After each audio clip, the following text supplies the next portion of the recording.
Chômage, blocage des salaires, misère, casse des services publics. On est en train de créer une société qui refait à l'envers les pas qu'on avait fait au XXe siècle. Alors que les riches n'ont jamais été aussi riches, le MEDEF et le gouvernement nous imposent l'austérité.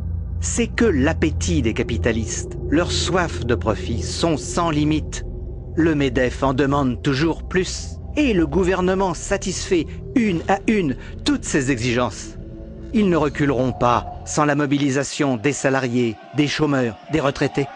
L'Union syndicale solidaire s'y engage de toutes ses forces. Solidaire restera toujours indépendant vis-à-vis du pouvoir politique, quel qu'il soit. Comment est-ce qu'on peut mener une action syndicale si on a des liens avec le pouvoir? Il faut absolument que Solidaire soit le syndicat du contre-pouvoir pour défendre les intérêts des travailleurs et de la population. Solidaire, une force syndicale nouvelle, créée en 1988 de la convergence de syndicats autonomes, du groupe des 10 des Suds. Notre objectif? Faire vivre un syndicalisme différent, combatif, unitaire et démocratique.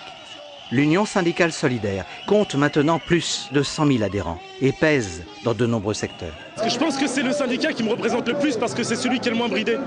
Parce que je les ai trouvés plus réactifs que les autres, tout simplement. C'est les salariés qui doivent décider. Je dirais, nous, on se laisse pas faire. Alors, on peut en passer des compromis, bien sûr. Le syndicalisme, c'est aussi la négociation, hein, même à Sud.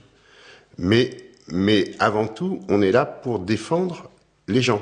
Présente au quotidien, sur le terrain, Solidaire prend aussi une part décisive dans les grands mouvements nationaux, telle la lutte sur les retraites, où nous défendions la nécessité d'une grève générale. Pendant les retraites, on sait bien que la plupart des centrales syndicales n'ont vraiment pas été à la hauteur et que si on s'est ramassé, ils en portent quand même la lourde responsabilité. Il faut être clair. Et je pense que nous, au contraire, on est justement le syndicat qui n'avons pas d'état d'âme face au gouvernement et face à tout ce qui nous entoure et qui nous oppresse. Et je pense que c'est ça qui fera la différence.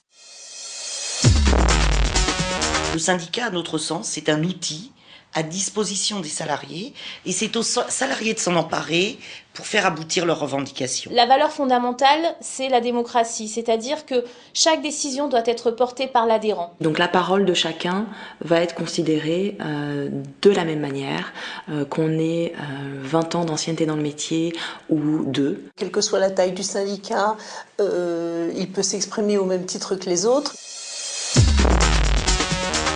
On a un certain nombre de sujets qui sont tout à fait transversaux, qui sont les questions des salaires, des minima sociaux, des retraites par exemple, de la précarisation de l'emploi, mais qui sont aussi toutes les questions liées aux enjeux écologiques, qui sont les questions du féminisme, de la place des femmes dans la société, les questions qui concernent toutes les minorités qui font l'objet d'un certain nombre d'attaques et de discriminations diverses. L'Union syndicale solidaire agit dans les entreprises, sur tous les fronts, en lien avec de nombreuses associations, ici et en solidarité avec les luttes des peuples du monde entier. À travers tous ces combats, elle propose une perspective, la redistribution des richesses, une société plus juste, libre, solidaire. Pour moi, c'est aujourd'hui Solidaire, c'est un syndicat jeune, c'est un syndicat qui n'a jamais trahi les salariés. On n'a jamais lâché qui que ce soit, on aide les gens, on fait ça, je ne sais pas comment on peut dire, avec le cœur.